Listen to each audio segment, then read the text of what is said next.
Ready to get the inside scoop on equity funding?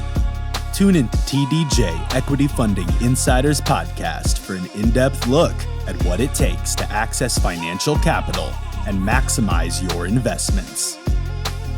Hear from experienced professionals, including bankers, underwriters, loan officers, and industry experts as they share their unfiltered stories and valuable lessons on securing funds.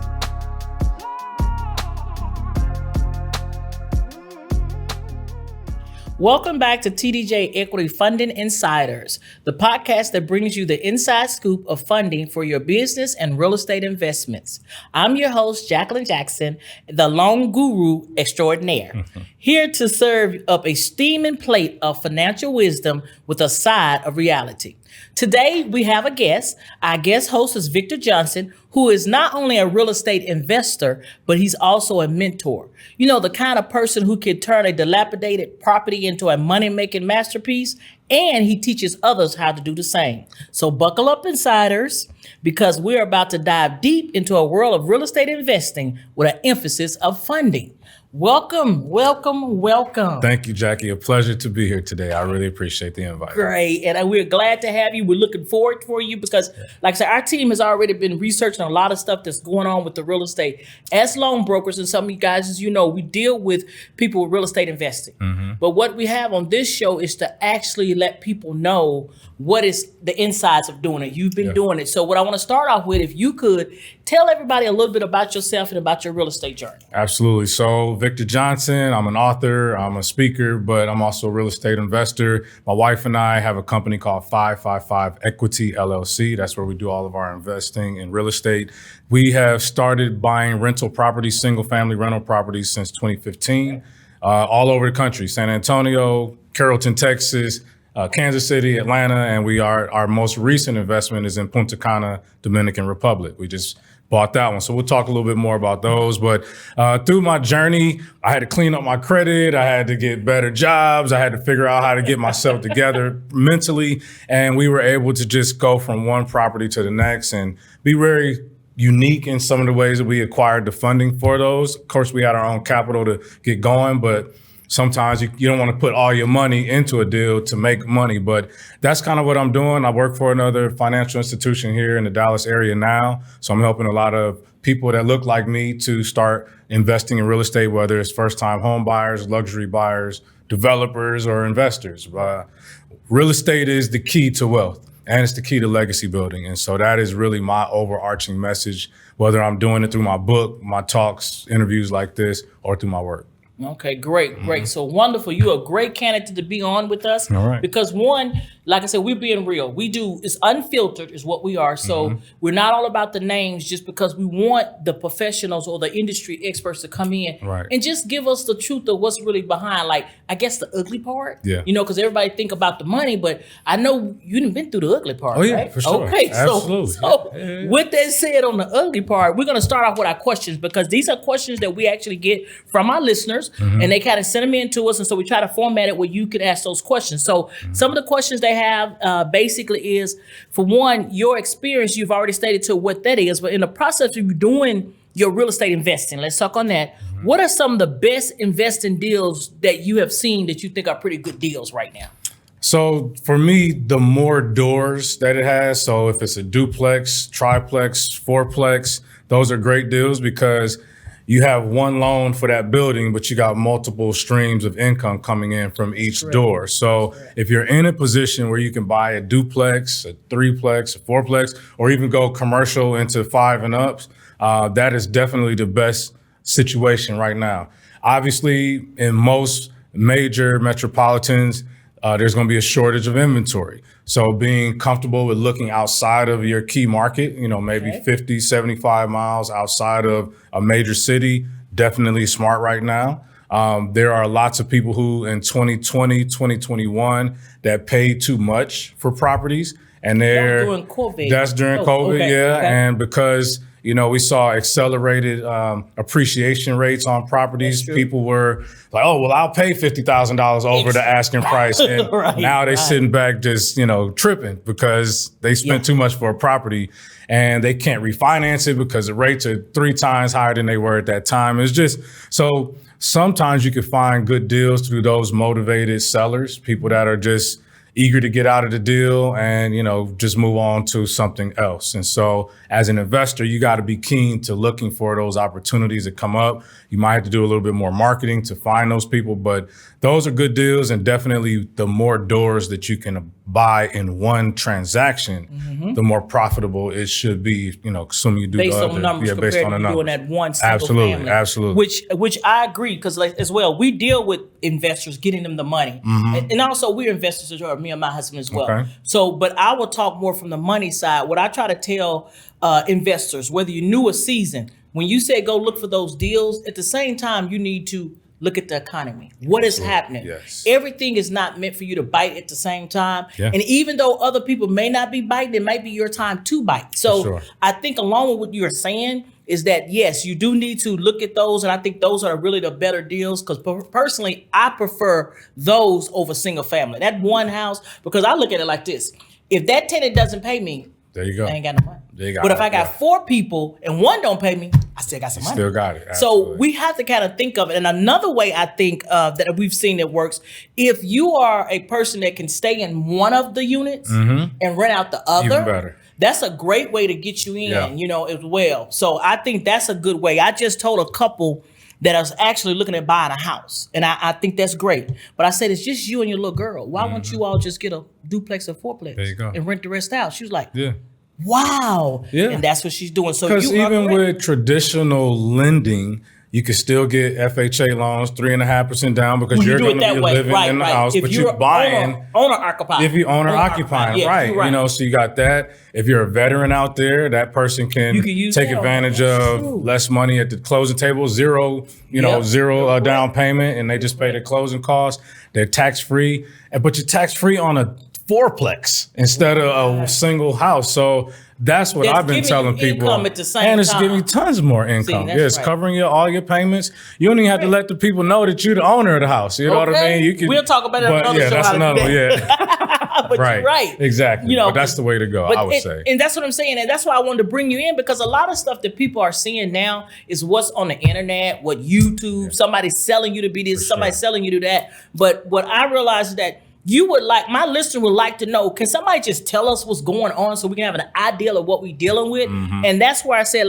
definitely you come in and you can kind of help us with that. Yeah. So now we're talking about them with the property and what type of property they're going to get. So let's talk about when it comes to considering funding, what should they have? What strategy do they do when it comes to getting funding for real estate? What do you think? So first thing is, don't approach it from, how can I get in this house with as little down, as little credit as possible. Approach it that way. No, this is an investment.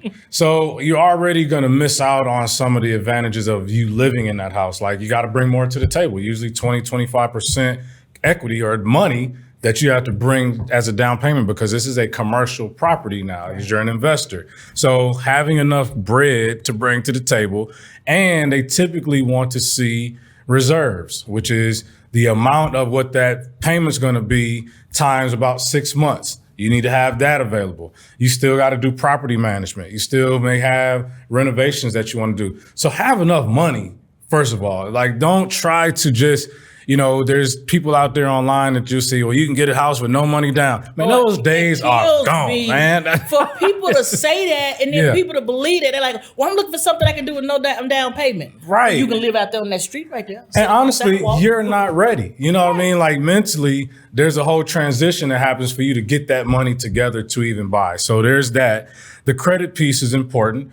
There are ways to do it without your credit being considered, but at some point, you're probably going to need to refinance out of whatever source you use to purchase that property in the beginning. And that first source is usually going to be a higher interest rate. So at some point, you'll want to refinance out into a lower rate than what you did, because again, it's a commercial. So your credit will come into play at that time. And I would say, 680 is a good number. you could get in at 640 and 620, but we're talking about what is the best strategies. And I say 680 and up is going to give you the best opportunity to get good, fair funding, less hangups down the line. And so those having enough capital and having a decent credit score in the beginning is very helpful. Right. And that's what some people say. Now, let me say what we say as loan brokers. As loan brokers, we've done people as low as 500. For sure. And we can, because that's 500 along with the reserve. So we're not, now we, you know, I'm just saying we have people as low as 500 we deal with. Majority of them we don't, but I've had some come through like that. For sure. And it turned out to be pretty good. And I'm just saying, because people wasn't aware, it's not necessarily always based on the credit. Right. It's based on the integrity of the property that you have. So if you have that property, when we say integrity, we're talking about the numbers working. For sure. And I'm the lender that gives you the money. So we're going to look at that property. Now, let me tell you where the credit does come in on our side. Say, for instance, you could either come in and put in 20% because you have a credit score of 760, or you can come in and put 30% because you have a credit score of 640. Right. So that's when that kind of play a part. Right. And also, as people get into this, we tell them, having your history, your resume, usually want to know within the last 3 years, how many rental properties have you fixed and flipped or have you sold? Absolutely. So you want to get 1 or 2 properties under you. And sometimes people have to start with the credit where you are. That's true. So it's where you are is where you actually will go and do the research and see what's best for you. That's what we try to explain to people why we have this show, because a lot of people don't know they have options. They No, don't that's know true. that. And I'm glad you said that, because I am here to encourage people, get the house any way possible in the beginning, right? Because even if you got to Just start get at the started. 500, Just get started. even if you got to, scrape up some funds to borrow it, whatever is, your situation.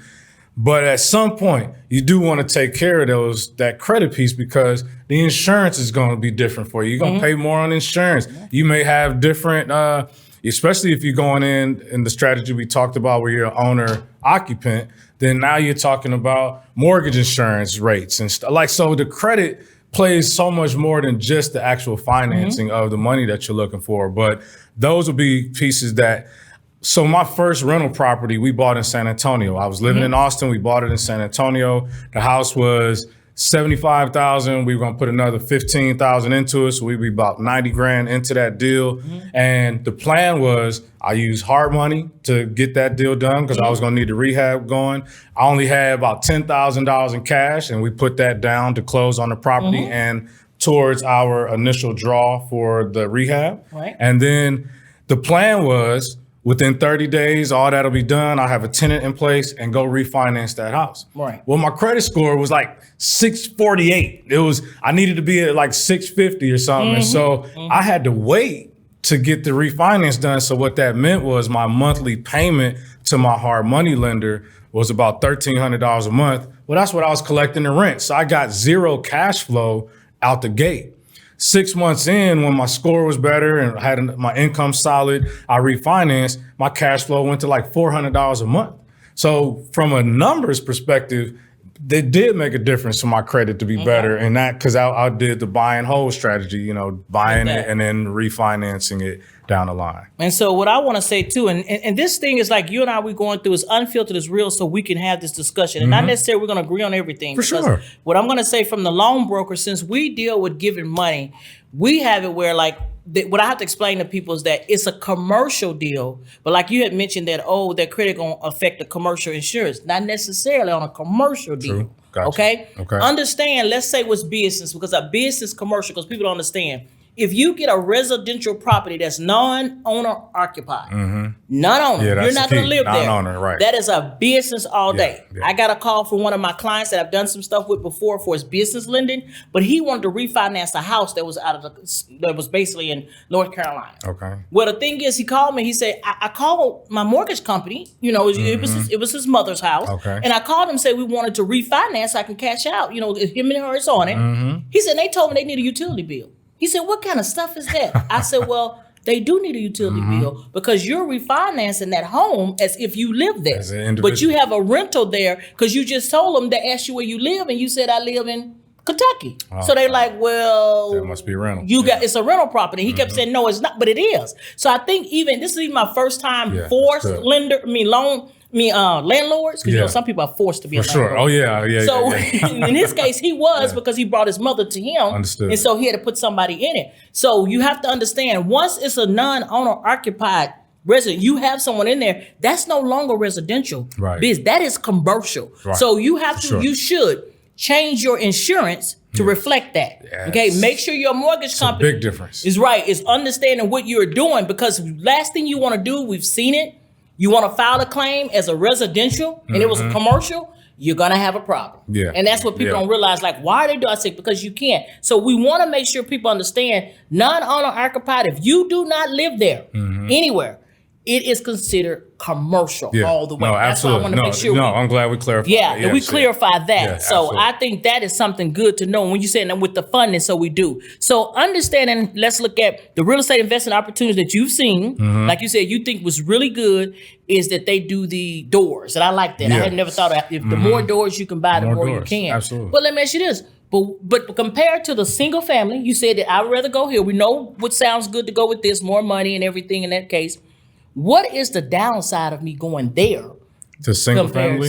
Yes. What's the downside you've seen? The downside of having a single family versus having the multiple doors. Multiple doors. For sure. Well, you got more properties to deal with, right? You got more tenants that you got to manage, More people right? to More deal with. That's people, what you're saying. individuals to deal with in that situation. You do have to have probably a little bit more money than if you were buying just one single family versus a quadruplex, right? So there's the money factor. There are renovations that could come up that, where you got more toilets being flushed and, pipes, stuff happens. That's right. You have, especially in a fourplex, more kids probably in that situation. So then from the insurance perspective, it could be a little more dangerous, just because it's more families and you in have there. to put more, hazard insurance has to be put you need more coverage on that. That's absolutely. true. That is true. Those are the downsides. I don't think it's downsides as more as we need to say the other side. The other side, that is true. Because it's still making money for us. Yeah, and inventory is low on single families. There's definitely low on finding fourplexes, quadruplexes, triplexes, right? So they're harder to find those. So when you do find one, you want to be ready. Go ahead and get your offer in, have your team built up so you can, get an offer submitted as quickly as possible. So those would be the other sides to the multifamilies that I would say. And I'm just saying, because people are looking at trying to do so much different things. But we talked about how real estate investors, we're talking about, some things that they need to be aware of and need to see. That's why it's important that they have a mentor. And I know that's what you do. For sure. So I want you to let our listeners know, having a mentor now, not necessarily, we would love for you to come and be with Victor, but long as you get a mentor, I know we've talked before, you say, long as they get somebody, Jackie. So tell me, in a mentor, what should they look for a real estate investor mentor? Look at me. Look at me. Let me tell you something. Do not just find a mentor off of Instagram, TikTok, YouTube. That's good information. You need to get somebody that's done it and is doing it to actually consult and mentor you, right? Because this market is world spinning. Like, it's like riding a roller coaster, and what somebody recorded in 2020 or 2021 and posted out there and chopped it up and you came across that footage, it may not be the best information for you. Exactly. For you in 2023 going forward. So find somebody who will be brutally honest with you about what's going on, what your needs are, and really they are willing to look at and analyze those numbers with the people, because this is taking all of the emotions out of this. Is when you're investing, this should not be. I mess with my wife all the time. That first little rental property, she's like, "Oh, we should do this." This is a rental property. This is not going to be the house where we about to be hosting parties and tea parties and all that. No, I'm with her. This is one of them things where it needs to be clean and functional. Like that's keep it basic, but we help run people through the exact numbers when I'm doing mentoring. But find anybody who's actively doing real estate investing that can walk you through the type of strategy that you have, because the strategy is a big part. You might find somebody who's good at wholesaling, but they don't really do buy and hold. They're not truly going through the full process of closing and getting marketing for tenants and managing tenants and putting systems in place for tenants to be managed, right? So it's always good to have mentors to walk you through it. It's not to say that you won't have mistakes and you won't have challenges, but it reduces that. And you still got somebody there that you could talk through. Hey, look, this is the type of scenario I came across. What's the best next step? You know, and sometimes that's all we need to know is the next best step instead of the grand solution for the whole thing. It can be overwhelming. So having mentors is critical in the real estate investing space. So when you first did yours, did you have a mentor? I did. Okay. So I paid for a program out of San Antonio. It was 8 hours a day, Saturday, Sunday type of course. Okay. And then they, of course, offered you, hey, we can do one-on-ones. You know, we can get you somebody. I had $10,000. I didn't have money to be putting towards a mentor and my down payment and cleaning up my credit. Right. So I had to make a business decision at that time. And my business decision was, I'm going to take these books and these notes and all the 100 questions that me and my wife asked over these 2 days, and we're going to make it happen. And we're just going to do what they said is to do next. Let's get an agent. Okay.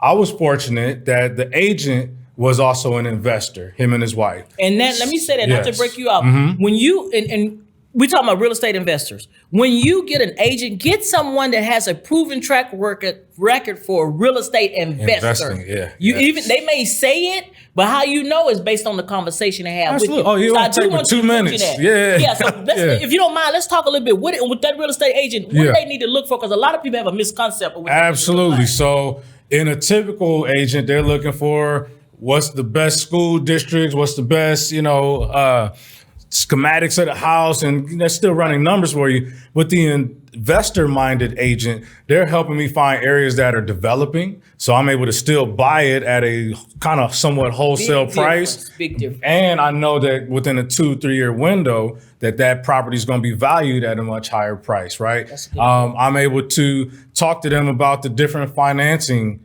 scenarios that I might need. They'll have resources for contractors, for title companies that might need to do special things for me as a real estate investor. So having that investor-minded agent is critical because they also have pocket listings. They have listings that other agents that are thinking about listing a property, but they'll tell their real estate friends first, hey, look, I know you got some investors on your team. Right. You got any cash buyers? Because real estate agents love cash buyers, right? So that investor-minded agent will have pocket listings where they can say, hey, look, this one's not even on the market yet. Nobody's bidding on this house.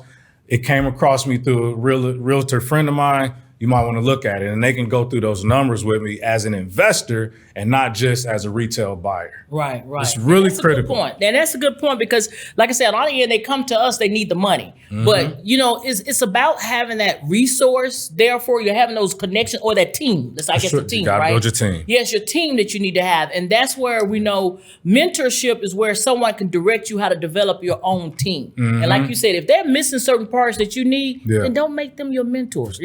Just don't. And you're right on that. And let me say this part too, Jackie. Be okay with saying no to people. Like, everybody wants to help you. Everybody got advice. All advice ain't good advice. Even information you hear might not fit to your situation, right? But doesn't mean it's wrong. Yeah, right. Doesn't mean it's wrong. It may not fit you, but so many times we're afraid to hurt people's feelings. This is business. You're about to invest whatever cash you got in hopes of growing that money, and you don't want to put your situation in jeopardy or at risk because you don't want to hurt somebody's feelings. Man, they gonna be all right. Yeah, they gonna be all right. And you sound like a man that been through it. I'm saying it because I've seen it. Even with clients that I've mentored, it's like, well, this is my cousin, and I just really want to make sure that worse. Nah, man, come on. This is your financial future that you're talking about, your kids' future. Be smart about how you're moving. Right, and how you do it. And like I said, we're just talking about all this together works together, because when you go to, like, say, for lending, because this is a funding podcast. Yes. When you deal and come with us and our lenders and everything, they want you to be successful. So what you are saying is the things they need to look at so they can be successful. It's not just about getting the money, Right. but it's like you said, it's a strategy. Yes. So they have to have a process to think this thing out. Now, something I'm gonna add to yours is really good. I tell people when I have, they start now and they like, well, I'm gonna get with my brother, I'm gonna get with my cousin, we're gonna try to do this together. My thing is this, don't get me wrong, we love family and friends. Right. But you really need, you correct me if I'm wrong, you need to evaluate if they're emotional. Are you emotional? And you finna bring them together, and then you find out once you get together, oh my God. Yeah. So Yeah, that's, I can speak on that. Yeah, I see it in your face. So with the property we just bought in Punta Cana, Dominican Republic, it's a condo. So we own a unit in the condo. Okay. And we couldn't mortgage that property. We had to have cash. We own that outright. So we had to bring a certain amount of cash, everybody to the table. So I'm working with my sisters, and I love my sisters. It ain't nobody can mess with my sisters. But when we start talking real estate, okay, we need to get our operating agreement together. Who's going to do what? I need everybody to take this DISC assessment, because I need to know how you move when it comes That's to smart. analytics, how you move. Are you more interpersonal? Are you a people person? Are you more structured and disciplined? Like, I need to really understand how you move. That's good. As a brother, I know how you move, but as a business partner, I don't know how you move like that. Right. And have those conversations, those ugly, uncomfortable conversations up those front, hard get them in writing, hard. get it signed, and quit downloading all these agreements off of Google and go get you an attorney or a rocket lawyer or something out there that's a legal document for your state. So that I just wanted to say that, man. Right, because you say, hey, I saw it in your face. You're like, wait, yeah. I got something for that one. And that's basically what it is. And that's why we're here. We're trying to help people not to actually go down the roads that's not the best road for them. Because a lot of time, as you know, people know, but they just don't tell us. And then they sit and watch us act like, what, a fish out of water? Because, and they can tell you what you can do or where to get the water. So that's what I like about you and your mentorship program, is because you realize I went through all this and I've been going through this. If I just would have this, and even though you had it, you see so much problems. That's why you try to do it to help people, because it is a struggle. And sometimes, most time, we don't get the right information when it comes to real estate investing. Right. I know, because they come into our office and they believe, well, I want to have it. They want to have us to do the real estate investment as if they are purchasing a home. I said, it doesn't work that way. Right. If they offer you pre-utilities, that's what that is on commercial.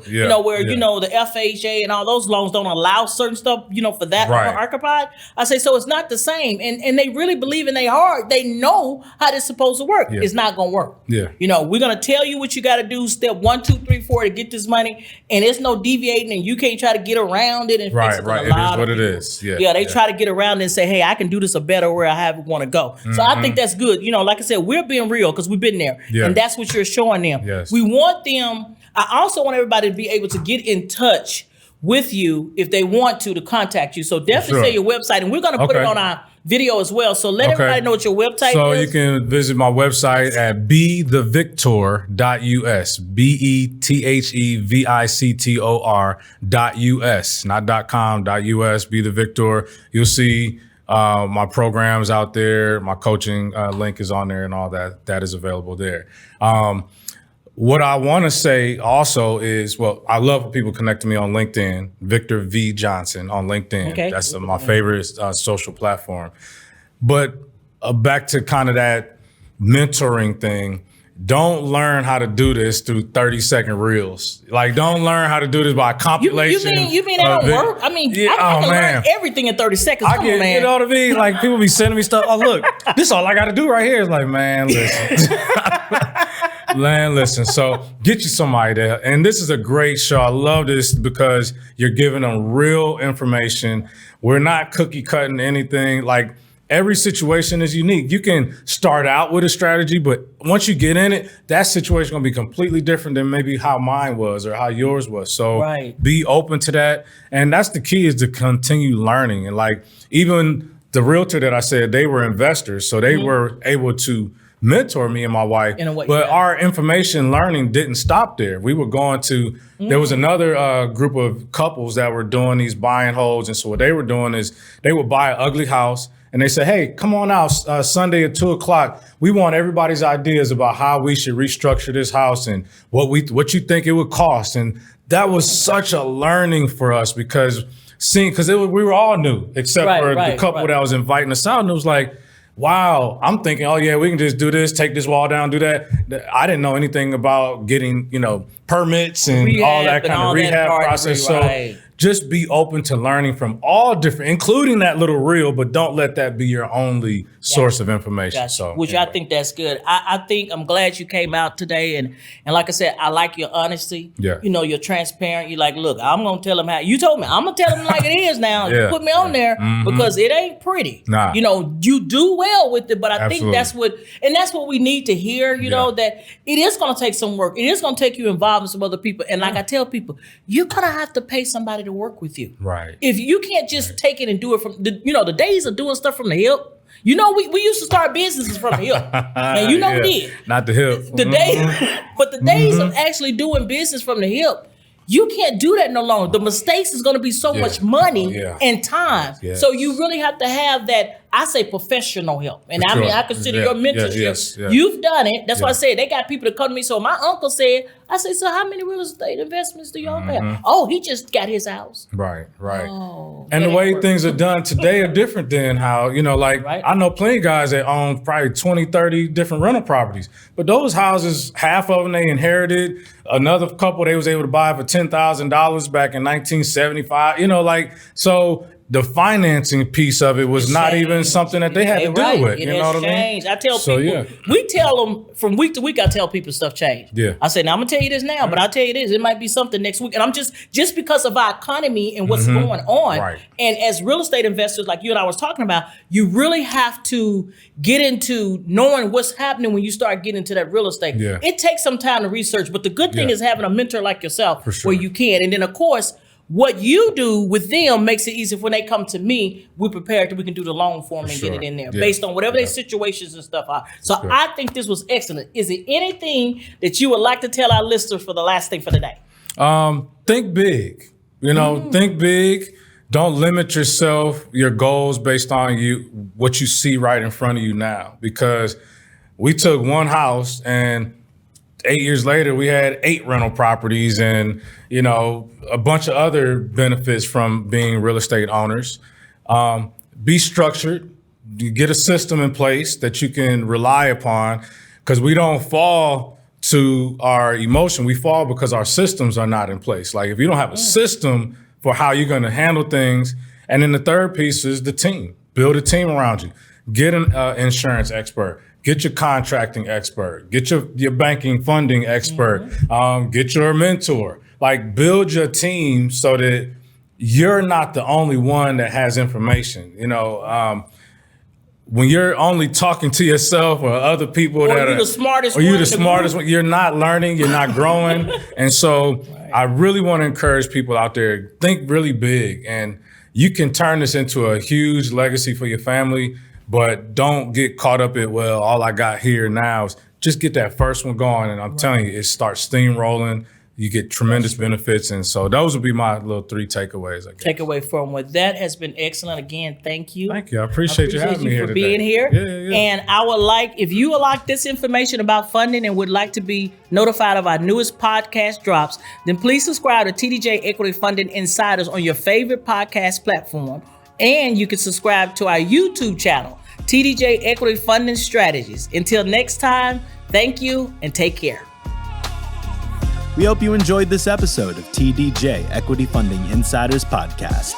If you'd like to be a guest or get in touch with us, please visit our website at tdjequityllc.net/podcast or email us at podcast@tdjequityfundinginsiders.net.